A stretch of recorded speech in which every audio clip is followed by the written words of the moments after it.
Chapter 15 Anatomy of Suicide. Why did Nawaz Sharif do what he did? Why did he commit political suicide? This answer to this question may always remain a mystery. I did my best to be cooperative as army chief. I regularly asked Nawaz Sharif how the army could help to improve his sagging government. He asked me to help shore up a failing megacorporation, the Water and Power Development Authority, WAPTA. I accepted this most difficult assignment. The army took over WAPTA functioning, deploying 36,000 troops. We saved it from collapse. Nawaz Sharif also asked me to stiffen the back of a frightened judiciary in dealing with sectarian terrorists. I readily obliged. We opened several anti-terrorist military courts and placed some restraints on these terrorist groups. Such cooperation notwithstanding, there were areas of difference from day one. I thought they were minor, but perhaps Nawaz Sharif took them seriously. Only a few days after I took command of the army, he spoke very strongly against two major generals whose loyalty he doubted and asked me to retire them summarily. It was a very strange request. I replied that I could not do so without being given a formal charge sheet against them and without inquiring into details,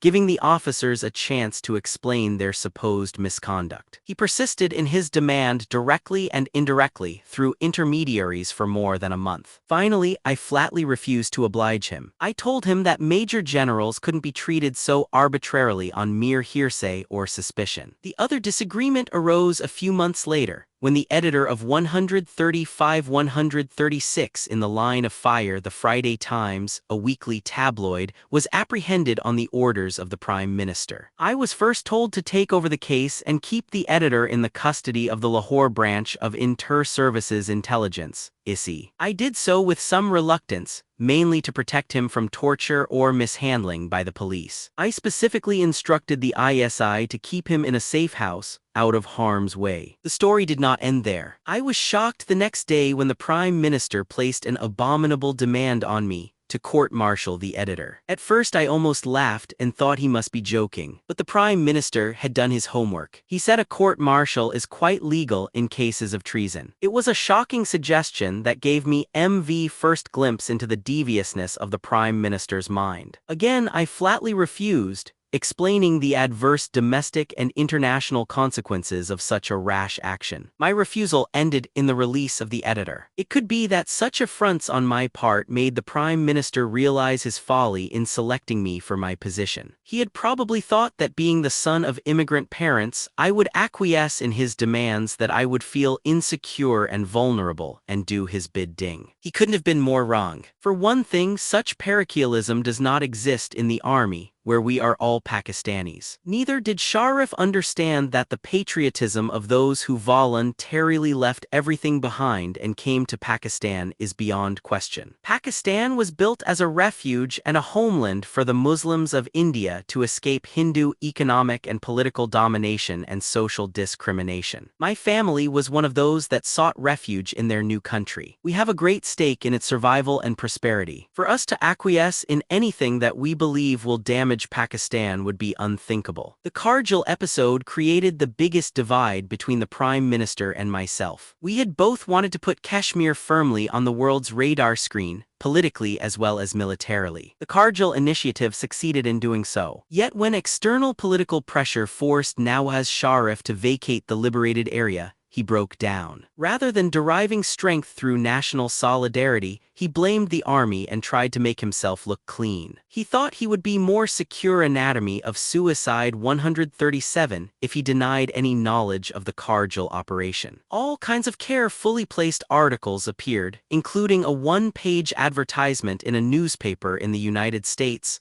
maligning the army and creating a divide between it and the government. It was in dealing with Kargil that the Prime Minister exposed his mediocrity and set himself on a collision course with the army and me. Other than these visible disagreements between Nawaz Sharif and myself, I had ventured to advise him several times on how to improve his governance. This I did in response to a growing and widespread public outcry against the nation's rapid slide, and to the intelligentsia's specific pressure on me to react. Some people were even bold enough to ask me to take over, or to ask why I was not taking over to save the nation. While I agreed with their assessment that the government was in bad shape, There was no institutional means or forum for me to raise issues and contribute toward rectification of the situation, especially after Nawaz Sharif had usurped all powers for himself, including the constitutional power of the president to dissolve the National Assembly. The president could thus no longer remove a prime minister and his government, so there was no check on the prime minister's power,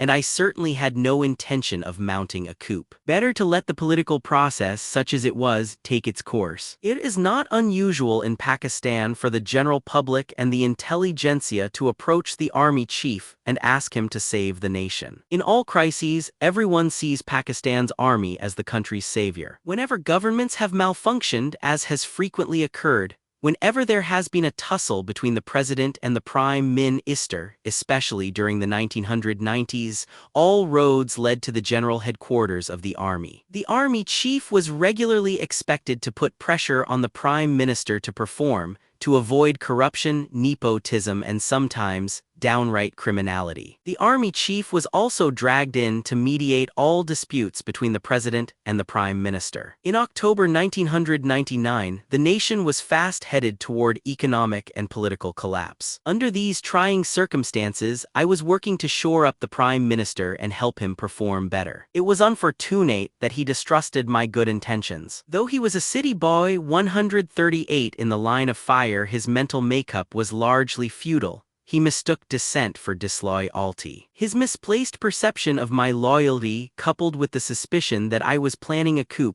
must have led to Nawaz Sharif's paranoia. There are three basic theories about why Nawaz Sharif did what he did. Possibility 1, it could be that Nawaz Sharif planned to have me as army chief for only a year, though the normal term is 3 years. After a year, I could be shunted aside to the chairmanship of the Joint Chiefs of Staff Committee. A pliable general, like Lieutenant General Zia-ud-Din, could be promoted to ensure that he played a positive role in the national elections in 2002. Possibility 2, as I said, perhaps Nawaz Sharif expected me to be more pliable since my family had migrated from India at the time of partition. But when he realized his error, he decided to get rid of me. Action against me, he may have thought, would establish his ascendancy over the army as well as please the Americans and the Indians. Possibility 3, he feared a coup by me. His associates, including Lieutenant General Zia-ud-Din, may also have fanned and fortified his paranoia. By this theory, he was trying to preempt me. Whatever the reason, Nawaz Sharif committed political suicide. I have thought about it a lot and have come to the conclusion that whereas there was more than one reason propelling Nawaz Sharif toward the precipice,